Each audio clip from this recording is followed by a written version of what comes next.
এবার ভাবুন তো, একজন পুরুষ ও দুজন নারী ও হাতে খোঁড়া একটি কবর।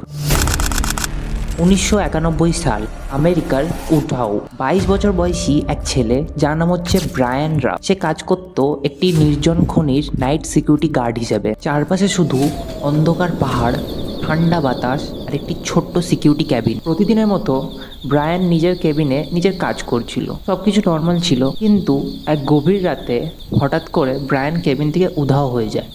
না কোনো লড়াইয়ের চিহ্ন, না কোনো রক্ত ও না কোনো আর্তনাদ। হঠাৎ করে ব্রায়ান গায়েব হয়ে যায়, আর তখনই ঘটে এক অদ্ভুত ঘটনা। কেবিন রুমে পরপর দুটি কল আসে। কলের ওপাশে থাকা দুই নারী একই কথা বলে, আমি ব্রায়ানের স্ত্রী। ব্রায়ান কোথায়? পুলিশ প্রথমে ভাবছিল হয়তো কোনো ভুল হচ্ছে বা কোনো মিসআন্ডারস্ট্যান্ডিং, কিন্তু না, ব্রায়ান সত্যিই দুটি আলাদা জীবন চালাচ্ছিল। দুই নারী, দুই সম্পর্ক এবং এক ভয়ঙ্কর গোপন সত্য। আর সেই গোপন সত্যই তাকে নিয়ে আসে তার মৃত্যুর কাছে। ব্রায়ানের এই গোপন সত্যটা জানতে পারে যে প্রেমিকার স্বামী টেল ব্র্যাডলি। টেল জানতে পারে তার স্ত্রীর সঙ্গে ব্রায়ানের গোপন সম্পর্ক চলছে। রাগ, অপমান, প্রতিশোধ, এই তিনটে জিনিস মানুষকে কতটা ভয়ঙ্কর করতে পারে সেটা সেই রাতে প্রমাণ হয়েছিল।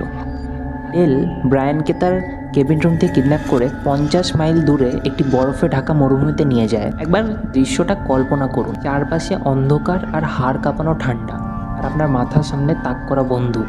টেল ব্রায়ানকে দিয়ে নিজের মৃত্যুর কবর নিজেই খোঁড়ায় এবং তাকে 5টা গুলির শট দিয়ে হত্যা করে। এরপর তাকে সেই মরুভূমিতে চাপা দিয়ে চলে যায়। কিন্তু এখানেই শেষ নয়। টেলের লাল মাস্ট্যাং গাড়িটি খুন করে পালানোর সময় বরফে আটকে যায়।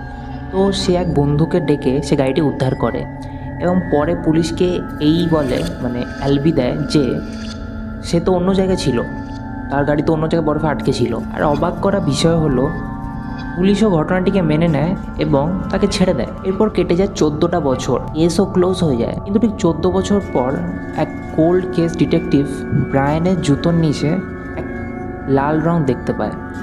আর অবাক করা বিষয় হলো, সেই লাল রংটি টেলের মাস্ট্যাং গাড়ির ডিগ্গির কালারের সাথে হুবহু ম্যাচ খেয়ে যায়। মাত্র এক বিন্দু রং সেই 14 বছর পুরনো ক্লোজ কেস ওপেন করে এবং শেষ পর্যন্ত টেল গ্রেফতার হয় এবং 14 বছর পুরনো সেই বরফে ঢাকা সত্যিটি আসলে সবার সামনে চলে আসে।